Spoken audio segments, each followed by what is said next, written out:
আজ থেকে শুরু হলো মাধ্যমিক পরীক্ষার প্রথম দিনেই পরীক্ষা চলাকালীন প্রসব যন্ত্রণা, সুস্থ পরীক্ষার্থী। হচ্ছেটা কি ভাই?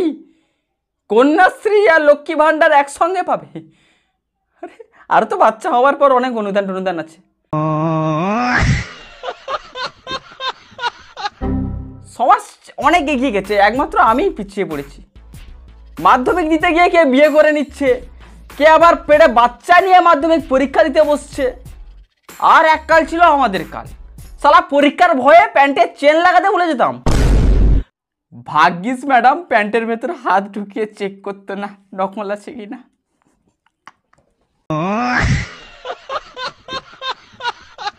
তো কি চলছে বন্ধু? মাধ্যমিক শেষ হয়ে উচ্চ মাধ্যমিক শুরু হয়েছে, কারোর পরীক্ষা হেভি হচ্ছে। পরীক্ষা কেমন হচ্ছে? দুর্দান্ত পরীক্ষা, দুর্দান্ত। ফিজিক্সে ছক্কা। আসতে বল ভাই, একটু আসতে বল। তোর আশেপাশে যে অভিভাবকগুলো আছে ওদের গাঁড় ফেটে যাচ্ছে। তুই বলছিস যে তোর ফিজিক্স পরীক্ষা ভালো হয়নি, তাহলে ওই ছেলেটার ভালো কিভাবে হলো?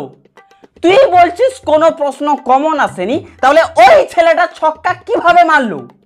হ্যাঁ কিভাবে? ঘর চল, প্যান্টটা খুলে বিচিটা সুস্থরে দেব। পরীক্ষা কেমন হচ্ছে? দুর্দান্ত পরীক্ষা, দুর্দান্ত। ফিজিক্সে ছক্কা। কেউ মেরেছে ছক্কা, পরীক্ষা হয়েছে দুর্দান্ত। আর কারোর হয়নি পরীক্ষা ভালো, বাট ওদের বিয়ে সামনেই, সো ওরা মন থেকে আনন্দিত। শ্বশুর বাড়িতে যাবে? পরীক্ষা ভালো হয়নি? হ্যাঁ কেন আবার কি? সারা বছর রিলস দেখো, সিরিয়াল দেখো, রিলসে গাঁড় নাচাও, পরীক্ষাটা খারাপ হবেই। এদের অবস্থা দেখে দিদি নম্বর 1 জি বাংলার এদের সাজেশন দিল ভালো ভালো, তাও এরা কিছু করেনি।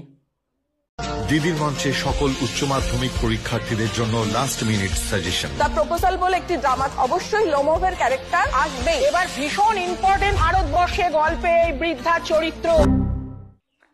উচ্চ মাধ্যমিকে লেটার পেতে হলে দেখতে হবে দিদি নম্বর 1। আমার ফার্স্ট হওয়ার পেছনে রচনা ব্যানার্জির আঙ্গুলের কাজ অনস্বীকার্য।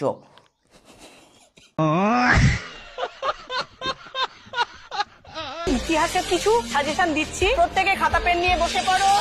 শনিবার বিকেল 4:30 জি বাংলায়।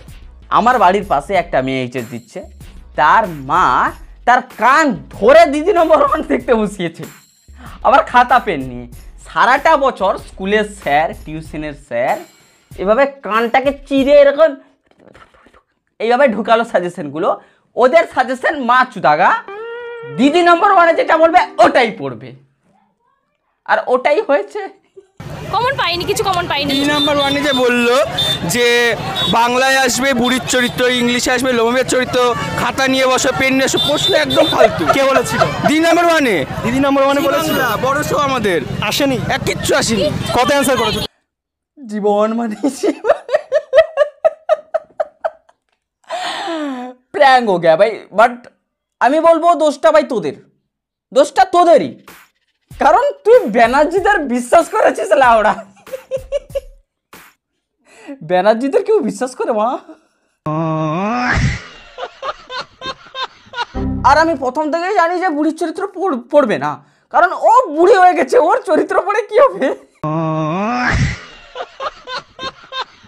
আর একটা কথা, এটা আমি জি বাংলাকে বলতে চাই, অ্যান্ড দিদি নম্বর 1 টিম, তোমরা যদি সত্যি সত্যি ছেলেপুলেদের ভালো চাইতে, তাহলে এইসব লেন্স কার্ডের অ্যাম্বাসেডারদের না নিয়ে এসে সম্রাট স্যারকে নিয়ে আসতে, ঠিক আছে? সব টিআরপির খেলা, দিদিরা এসছে ছেলেপুলেদের সাজেশন দিবে। প্রপোজাল বলে একটি ড্রামা, অবশ্যই লোমোভের ক্যারেক্টার আসবে। এবার ভীষণ ইম্পর্টেন্ট ভারতবর্ষে গল্পে এই বৃদ্ধার চরিত্র। এরা সাজেশন দিতে নয় ভাই, এরা লেন্স কার্ডের অ্যাড দিতে এসেছিল, সিরিয়াসলি। আর এই সব চশমা পরা মহিলাগুলোকে, মহিলা বলো বা পুরুষ বলো, এদের একটু বেশি শিক্ষিত লাগে। এখন তো টিউশনের মাস্টারগুলো ইচ্ছে করে, কোনো চোখে কোনো প্রবলেম নেই, ইচ্ছে করে এইসব চশমা পড়ছে যাতে ঘরের লোক একটু বেশি টাকা দেয়। আর সত্যি দিচ্ছেও, চশমা পরা মাস্টারগুলো মাস পুরোলে 1000-1500 নিচ্ছে, আর যারা চশমা টশমা পরে না সাইকেল নিয়ে আসে ওদের জন্য 500 টাকাই ঠিক আছে। আমি তো ভাই বাচ্চাকালে একেও ভাবতাম এও কোন স্কুলের ম্যাডাম ট্যাডাম হবে, হয়তো পেটের দায়ে এইসব কাজ করে।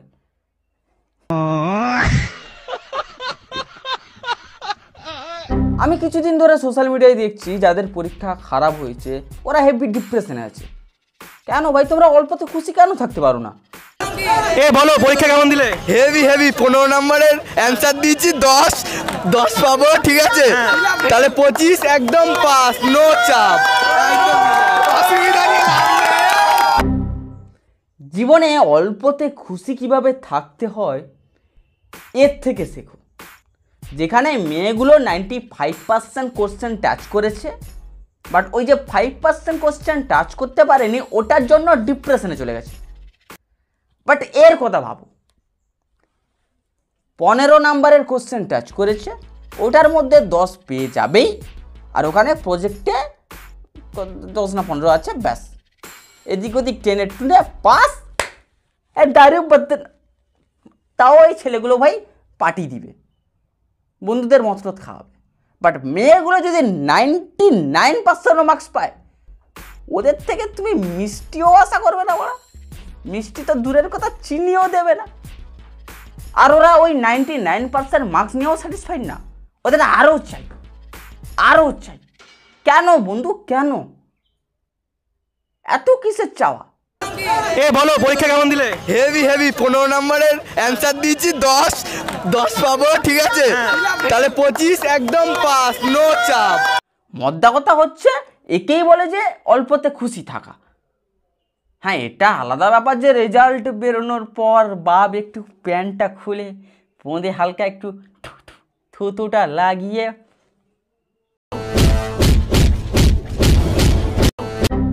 25 তোমার পাস করলেই হবে একদম। সব থেকে ভালো পরীক্ষা কোনটা হয়েছে? সব থেকে ভালো সবই তো 15 দিয়েছি। সবই 15 দিয়েছো? তুমি তো লিজেন্ড স্টুডেন্টের ক্যাটাগরিতে পড়ে গেলে একদম। এতটাও সত্যি বলতে নেই ভাই। ভগবানকে তুই ভয় করিস না ঠিক আছে, বাপকে তো একটু ভয় কর। ভুল ভবিষ্যতে যদি বাবার হাতে যদি এই ভিডিওটা একবার পৌঁছায়, মায়েরই বলছি প্যান্ট খুলে বিচিতে এমন সুড়সুড়ি দিবে।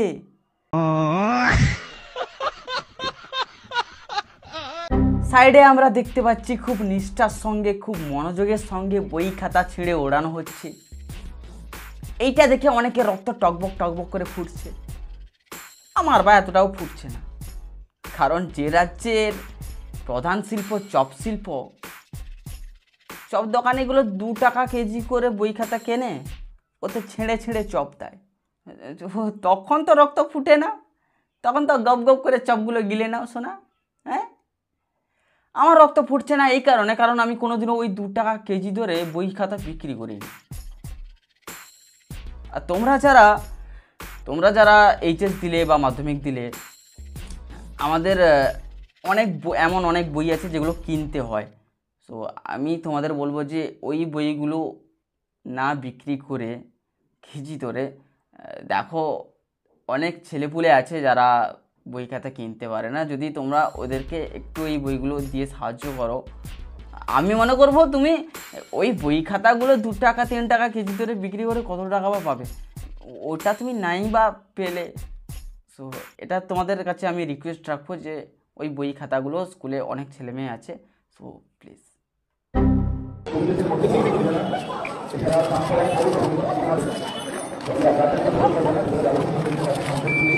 বম আছে ওখানে, বম ধুম। ওদিকে মাস্টারগুলো ওপেনে নকল টুকছে, আর এদিকে এইচএস পরীক্ষার্থীদের বম ডিটেক্টর দিয়ে সার্চ করা হচ্ছে। বাহ! তো যাই হোক, লেজেন্ড স্টুডেন্ট আমরা পরের ভিডিওতে দেখব। অ্যান্ড এখন আমি তোমাদের কিছু সাজেশন দিতে চাই না, কারণ আমি নিজেই কিছু জানি না, বাট আমি তোমাদের কিছু মোটিভেশন দিতে চাই। দেখো, ছেলেগুলো তো সারাটা বছর পাবজি ফ্রি ফায়ার খেলে কাটিয়েছে, আর মেয়েগুলো রিলসে নেচে লিপসিং করে রিলস দেখে সিরিয়াল দেখে কাটিয়েছে। পড়াশোনা বাড়ের চুল, কিচ্ছুটা করেনি। তো এখন টেনশন নিয়ে কীটা হবে ভাবো, কিছু হবে? তোমরা যারা কিচ্ছু পড়োনি, মেয়েদের কথা বলছি, চাপ নিও না। বাবা বিয়ের কথা বললে রাজি হয়ে যাবে। আর ছেলেদের কথা বলছি, এত চাপ নিস না।